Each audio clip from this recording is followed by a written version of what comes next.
you need to accept your disability. Now, that might seem counterproductive in the self-help and self-development space, as they say, hold no limits on yourself. You can achieve whatever you want. Don't allow yourself to put a label on you.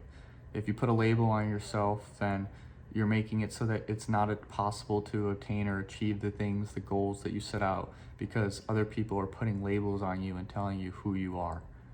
And yeah, there's some truth to that, but the reality is, in my opinion, is that by you not accepting what you have, you can't overcome it. For example, I have dyslexia, I have OCD, I have knee issues.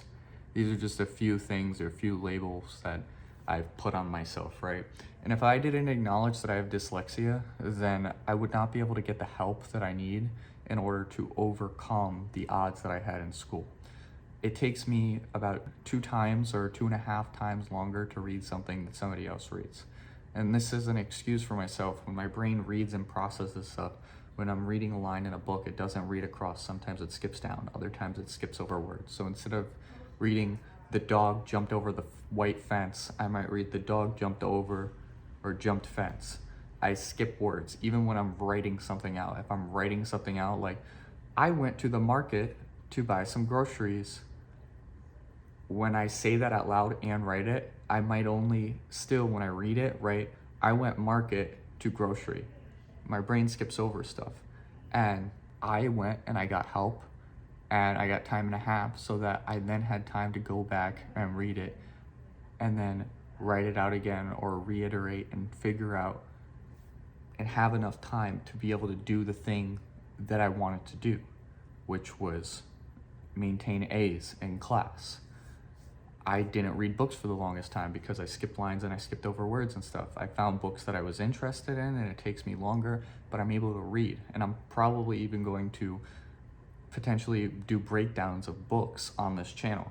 But my whole point of saying that is like, if you don't acknowledge the thing, if you don't acknowledge the issue, you can't figure out what it is that you need to do to overcome the issue. And so a lot of people don't want to put labels on themselves, because if they put the label on themselves, then that means that they're pigeonholed into this thing, and that means that they're not able to achieve these things, and that means that they have to be different. But they want to be different in another way. They want to be the person that's different from everybody else with fame and glory, but they don't want to accept the differences that they have and figure out what they need to do to overcome them. I have so many friends that I have conversations with, like about dyslexia and other things, where they're like, oh, well, can't you just do this? Or can't you just like get better at this or get better at that? And there's some things that I can't change, but there's other things where I can get past it and I can move past it and use other tools or methods to get past the thing that's my weakness, or creates a weakness in particular areas of my life. And when I talk to these people, I see things that they potentially have, things that are labels, that are negative labels like ADHD or OCD or these things. And I'm not saying that people and doctors in other areas can't label you with things that you don't have, but I'm saying that if you think that there's a chance that you have it, look inside yourself and say, is it that I truly don't have this? And that's why I don't want this label put on me? Or is it that I don't want to accept the thing that I have? Because if I do, I'm different. And if I'm different, this difference will make it so that I can't achieve the goals or dreams that I have. Because if you think the difference is the thing that makes you can't achieve the goals or dreams that you have, but you have that thing, most people that don't want to acknowledge the issue that they have continue to deal with that issue. You don't want to, for example, with dyslexia, if you don't want to acknowledge that you have dyslexia, but then you're in 8th grader and you have dyslexia and you know that you have trouble reading, and somebody's like, oh, we think that you have dyslexia, and you go, oh, I don't want that label put on me, because if that label is put on me, that means I'm not able to do this, this, this, and this. And so you don't want that label. And then you go into high school and you go into 9th grade and you still can't read, in 10th grade and you still can't read, in 11th grade and 12th grade and you still can't read. And you can't read because you feel that you're trying to do everything that everybody else is doing, and that ends up holding you back. And then you think that you're stupid, so you end up cheating and doing other stuff so that you can get to where you need to get and graduate. The thing is that you've never actually addressed the issue or fixed the issue. Because you don't want this label on you, what ends up happening is that you don't address the issue and you're not able to achieve the thing that you really want to achieve. The thing that you want to achieve was not to graduate, It was to be able to learn properly. So if you had addressed the issue, you could receive the help that you needed. Like me, for example, who gets an hour or two, who gets 2 times the amount of time of somebody else to be able to actually read and break down and see if I understand and know the knowledge and learn so that I can be as smart as XYZ. What I'm trying to say is that by you not accepting your disability, by not accepting your weakness, by you not acknowledging it, you're making it so that you can't address the issue and you can't fix the thing that you have. You not accepting the label doesn't mean that because I don't have a label on me, I can therefore do the thing that I want to do. Sometimes that label that's put on you, even though it feels like it's pigeonholing you, that label is allowing you to address the issue that you potentially have in your life. And if you don't address that issue, you're not going to be able to calm that issue. You're not going to be able to learn the tools, the tactics that other people have, that other people use that have that thing, so that they can achieve the thing that they want to achieve.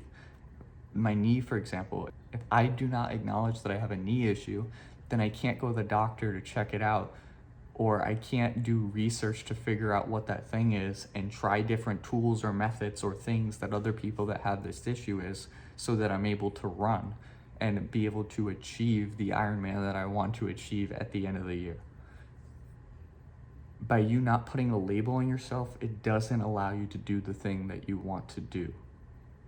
It makes it so that you're not able to address the issue that you potentially have so that you can overcome it, so that you can do the thing that you want to do. You shouldn't fear a label.